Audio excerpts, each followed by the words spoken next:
Ah, putain, c'est dur.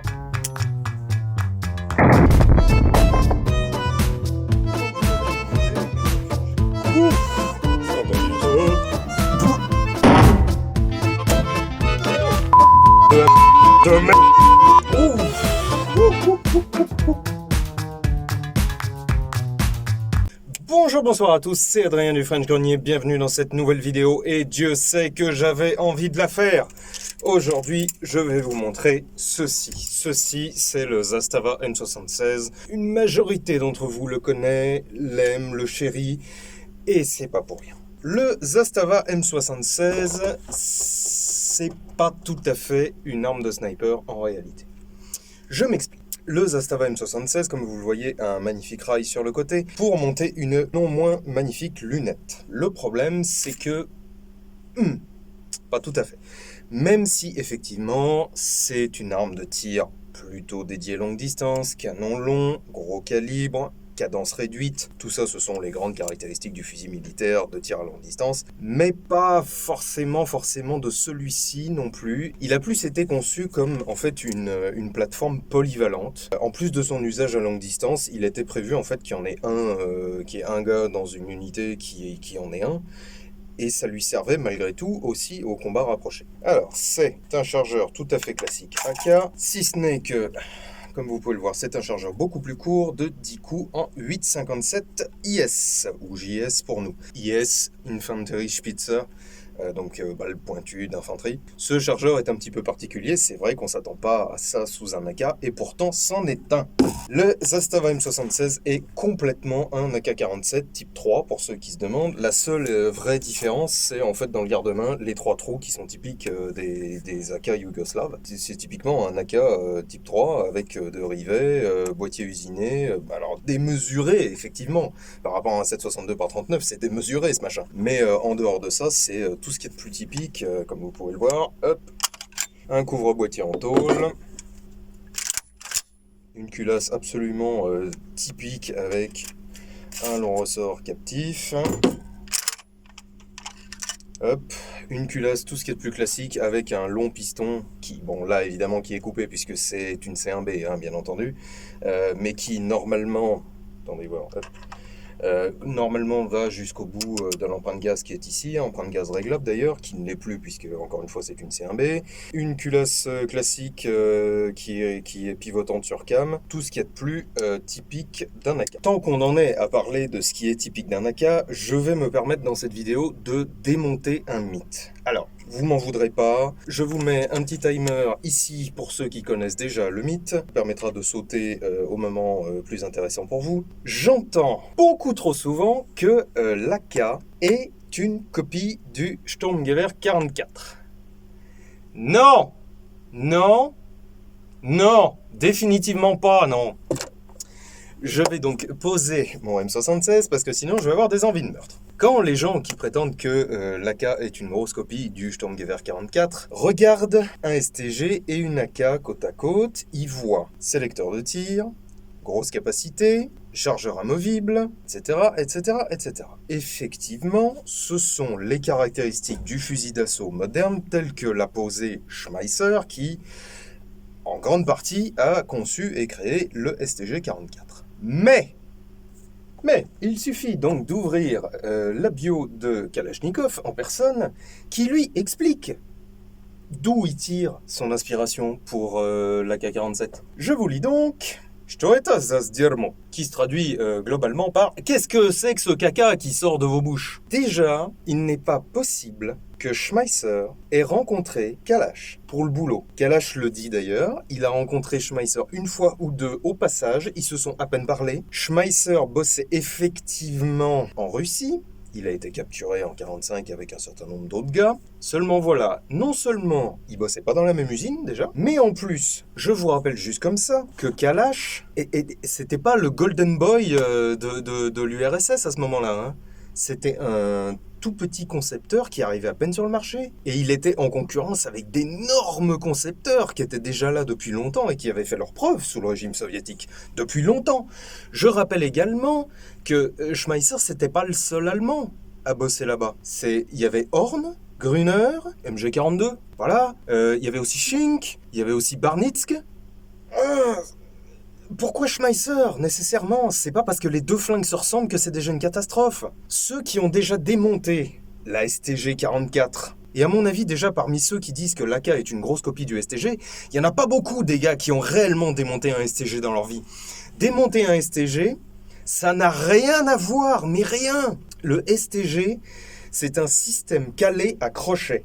C'est un crochet qui est donc plus loin que son accroche sur la culasse, qui va reculer sous l'effet du coup de feu, choper la culasse, faire reculer la culasse. Je viens de vous montrer que sur un AK, c'est un piston rotatif, sur cam. Ça n'a rien à voir. En revanche, Kalash dit de quoi il s'est inspiré. Réellement, dans son bouquin. Il le dit, c'est le garant. Oui, je sais.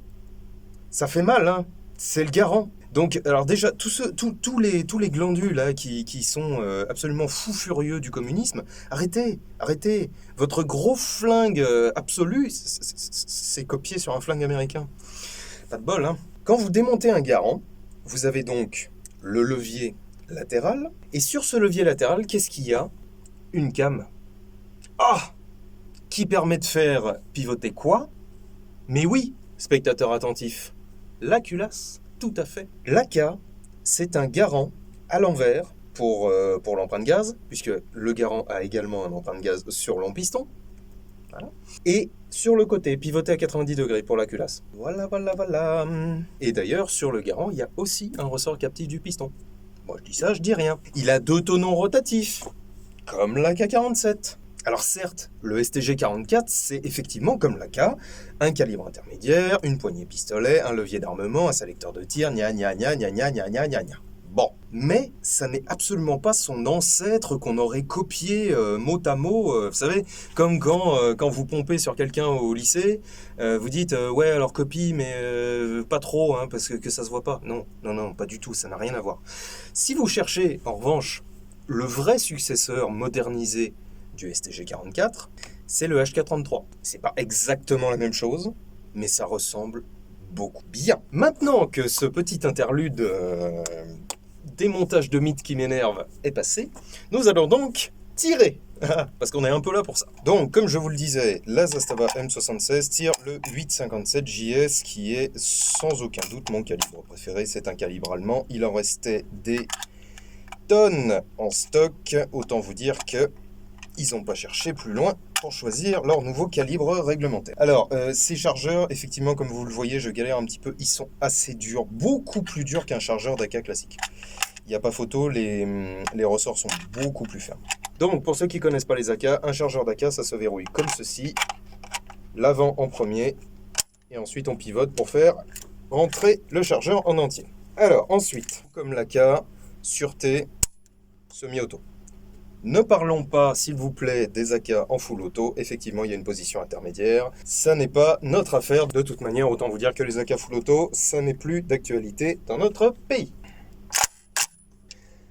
Alors, donc la prise de visée est très simple sur ce modèle. C'est dingue. Ah. Je n'avais pas tiré avec ce modèle depuis plus de 5 ans. Pour ceux qui n'ont pas suivi le gros drama sur la page Facebook officielle du French Grenier, le lien est dans la description. Je kiffe ce modèle. Je le kiffe et je le cherchais depuis très longtemps. Ce sont des armes assez chères. Généralement, elles dépassent les 1500 et elles peuvent aller beaucoup plus haut. J'en avais déjà eu un et je l'avais séché. Je lui avais mis des centaines de cartouches, si c'est pas des milliers. Alors, un truc à noter quand même, c'est très lourd. C'est très lourd, pour un AK c'est très lourd, et pour une arme tout court c'est très lourd. C'est beaucoup plus lourd qu'un Mauser par exemple, on galère un petit peu, moi je galère un petit peu à bras francs. Oh, Seigneur Dieu, alors...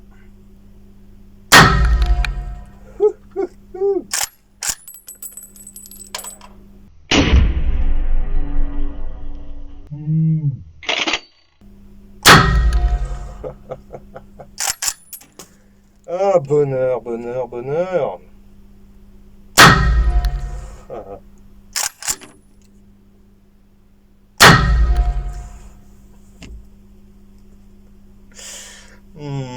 Ah, c'est bon cette merde! Ah, c'est bon, c'est délicieux. C'est délicieux. J'adore, je kiffe. Et comme vous pouvez le voir, bon alors mes résultats en cible sont un peu moyens parce que, encore une fois, d'une part, j'ai plus l'habitude de tirer avec ça. La queue de détente gratte un peu. Il n'y a pas photo, elle gratte un peu. Mais quand même, bon, c'est des armes extrêmement précises. J'aurais adoré la retrouver en C1A, mais autant vous dire que la C1A pour des types AK, c'est plus envisageable de nos jours. Le SCA se bat contre. Bon, bah, est-ce qu'il a raison, est-ce qu'il a tort? Je pense pas. Pour régler aussi un autre conflit qui risque de se pointer dans les commentaires, AR-15 ou AK-47? Je m'en fous.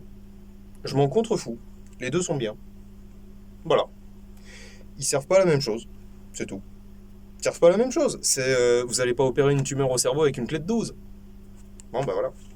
C'est pareil pour AK-AR, ça sert pas à la même chose. C'est pas le même genre de tir, c'est pas le même genre de flingue. C'est pas modulable pareil, pas la même chose. Donc, il n'y a pas à avoir de préféré. Aimez les deux. Ah, c'est vraiment le bonheur, c'est bacon. Alors j'ai l'impression, un truc que j'avais pas remarqué avant, vous voyez, parce que bon, probablement parce que j'étais pas propriétaire, c'est que les proprios de Zastava, c'est un peu comme les motards, vous voyez. On a nos propres codes, nos propres amours, notre propre système de politesse. J'avais pas encore percuté, mais apparemment on se comprend assez bien entre possesseurs de Zastava. Sinon, en dehors de ça, c'est vrai que c'est extrêmement ergonomique, cette poignée est très très bonne, très très bonne vraiment. Vous remarquerez que la pièce de métal qui fait jonction avec le boîtier est un tout petit peu plus basse ici que là. Là, il y a plus de viande, là, il y en a moins. Et je pense qu'ils ont eu raison, parce que c'est vrai que si elle avait été un tout petit peu moins penchée, bah, ça aurait pas été la même chose. Voilà. À mon avis, ils ont eu raison. Alors, est-ce qu'ils ont eu raison de préférer la poignée pistolet au trou de pouce roumain ou du Dragunov? Je sais pas. Je ne sais pas, j'ai pas d'avis. Je pense pas, mais bon, c'est une question qui peut se poser. Bon, allez, on va en refaire 5 parce que c'est vraiment ultra, ultra, ultra rigolo. Ah. Pour la petite histoire, pour ceux qui ne connaissent pas, c'est probablement le modèle qui se reconnaît le plus à l'oreille. De tous les types AK, peut-être en excluant le Dragunov, qui aussi est très sonore, mais c'est une arme qui est vraiment très sonore, qui a ses propres réactions. C'est vraiment pas, vous voyez, c'est vraiment pas un truc comme on aurait l'habitude d'un truc en série, sans âme, sans machin. C'est vraiment des armes qui ont une âme.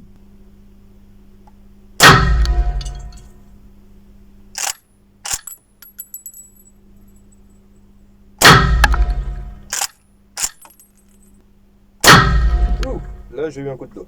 C'est des flingues que vous allez adorer. Je vous les recommande à 1000%. Hein. Ce sont des flingues que vous allez kiffer. Sérieux.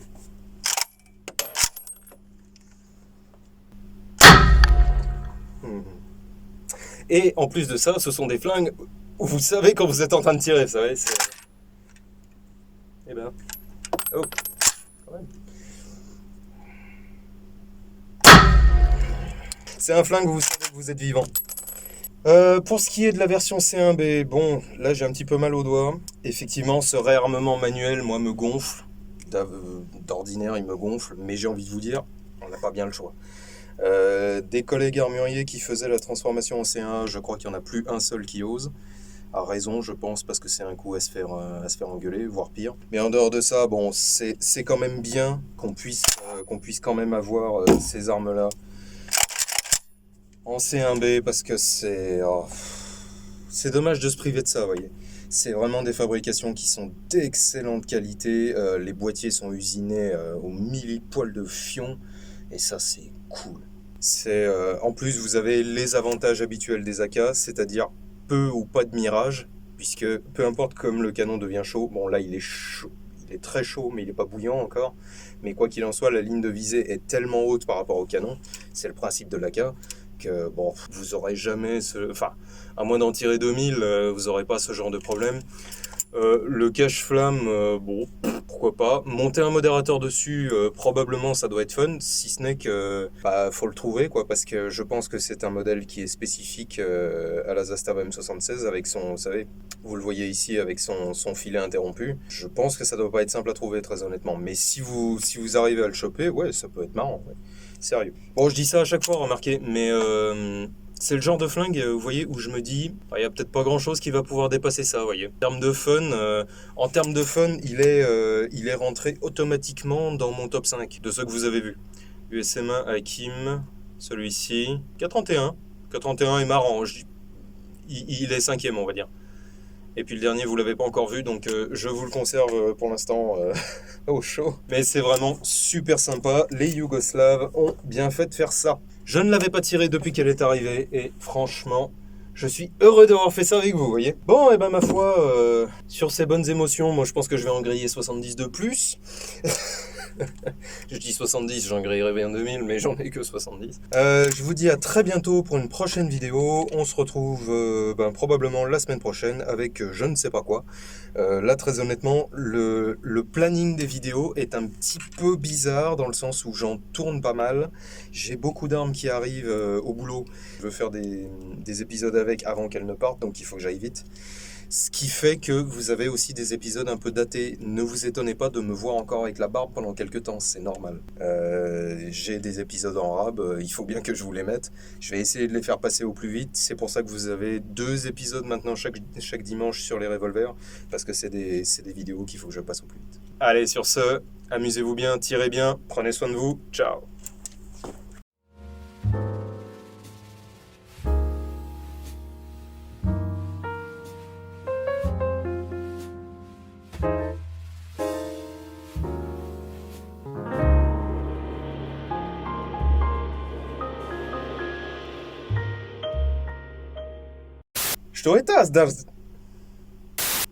Что это Putain.